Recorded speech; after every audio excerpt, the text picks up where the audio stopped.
Class 11th mathematics chapter first में union set होता है। अब यूनियन सेट का डेफिनेशन क्या होता है? Let A and B two set, the union of A and B is the set of all those element which belong either to A or to B or to both A and B. कहने का मतलब element A and element B के सारे element को अगर हम आपस में मिला दें तो उसको हम यूनियन सेट बोलते हैं। तो इसको हम डोनेट करेंगे ए यूनियन बी से, ऐसे डोनेट करेंगे इस टाइप में। इसका कंडीशन जो होता है तो कहने का मतलब ये होता है, ऐसे लिखते हैं कर्ली ब्रैकेट में एक्स सच दैट, इसे बोलते हैं X such that X belong to को ऐसे डोनेट करेंगे। बिलोंग ए और बी दोनों कर रहा है तो बिलोंग टू ए, यूनियन को हम आर लिखते हैं, आर से डोनेट करते हैं तो ओ आर फिर एक्स बिलोंग टू बी, यानी एक्स जो है ए और बी दोनों टर्म को क्या कर रहा है, बिलोंग कर रहा है। तो ये कंडीशन हो जाएगा। या क्लियरली इसको हम डोनेट करें, एक्स क्या होता है, ये आर्बिट्ररी एलिमेंट्स होते हैं। अब जैसे हम एक्स बिलोंग टू अगर कर लेते हैं, X belong to A union B, तो इसका मतलब ही हो जाएगा इम्प्लॉय दैट, ऐसे शो करेंगे। मतलब एक्स की वैल्यू बिलोंग करेगा ए में, यूनियन का मतलब आर, एक्स की वैल्यू बिलोंग करेगा बी को। तो कहने का मतलब लिख सकते हैं X belong to A or X belong to B. तो ये टर्म को हम ऐसे डिनोट कर सकते हैं। या अगर यही टर्म हम लिखते हैं X does not belong to, एक लाइन ऐसे ड्रा कर देते हैं तो इसको डज नॉट बोलते हैं। तो X does not belong to A union B हो तो इम्प्लॉय दैट ये क्या हो जाएगा हमारा, तो डज नॉट करेगा, मतलब X does not belong to A or X does not belong to B, ऐसे हम डिनोट कर सकते हैं। अब जैसे इस पर हम एक एग्जांपल देते हैं।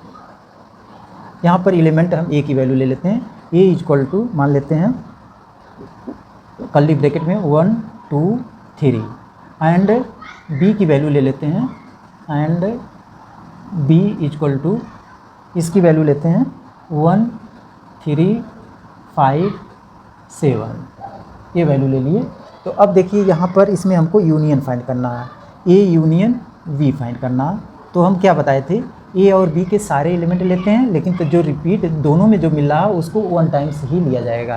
तो अब जैसे कर्ली ब्रैकेट में लिखेंगे 1 इसमें भी मिल रहा है इसमें मिल रहा है तो 1 को एक ही टाइम्स लेंगे। 1 2 देखेंगे इसमें मिल रहा है इसमें नहीं मिल रहा फिर भी 2 लेंगे, क्योंकि यूनियन मतलब ऑल एलिमेंट्स, तो मतलब 2 ले लिए। और 3 दोनों में मिल रहा तो 3 भी होगा। उसके बाद 5 इसमें नहीं है तो 5 भी लेंगे क्योंकि ऑल एलिमेंट्स लेने हैं। फिर 7, तो हमारा यही आंसर आएगा, मतलब A union B equal to 1 2 3 5 7। अब इसका हम कैसे वेन डायग्राम बनाएंगे, तो वेन डायग्राम बनाने के लिए देखिए हम बनाते हैं। जैसे इसको हम यूनियन सेट ऐसे बोलते हैं, इसको यहाँ यू से ऐसे डोनेट करते हैं।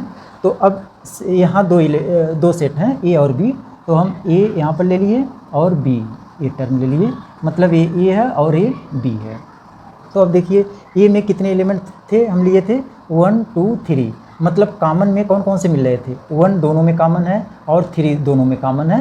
तो 1 3 यहाँ पर लिखेंगे, क्योंकि देखिए ए में भी 1 है और बी में भी 1 है, तो बी का भी टर्म इसमें आ रहा। और उसके बाद ए में 3 है, यहाँ 1 3 लेंगे, 1 3, क्योंकि दोनों में 1 3 कॉमन मिल रहा, तो ये टर्म 1 3 होगा। अब देखिए क्या इसमें ए में कौन कौन से टर्म अब होगा, 1 2, तो 1 तो ले लिए हैं, 2 सिर्फ होगा। तो देखो 1 2 3 ए में पूरा कंप्लीट हो गया। अब बी में अब लेना हमको 1 3 तो ले लिए हैं, तो कौन से टर्म होगा, 5 और 7। तो कहने का मतलब ये ऐसे शो करेंगे। तो अब यहाँ पर देखिए कैसे दिख रहा हमको, मतलब ए के हमारे सेट सब हैं, 1 2 3 हैं। ए में देखो सारे टर्म मिल रहा 1 2 3। अब बी का देखेंगे, बी में 1 3 5 7 है, तो बी का हमारा यहाँ तक है तो 1 3 5 7। तो ऐसे हम शो करेंगे। अगर इसको शेड करना है यूनियन को, तो हमको कहने का मतलब ये सारे टर्म में ए और बी के सारे एलिमेंट लिए हैं, तो हम इसको सभी टर्म को ऐसे शेड कर देंगे, ये शेड हो गया। तो ये वेन डायग्राम होगा ए यूनियन बी का।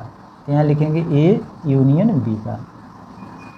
ये इसके आगे इंटरसेक्शन का कंडीशन देखने के लिए डिस्क्रिप्शन बॉक्स में देखेंगे तो लिंक दिए हैं,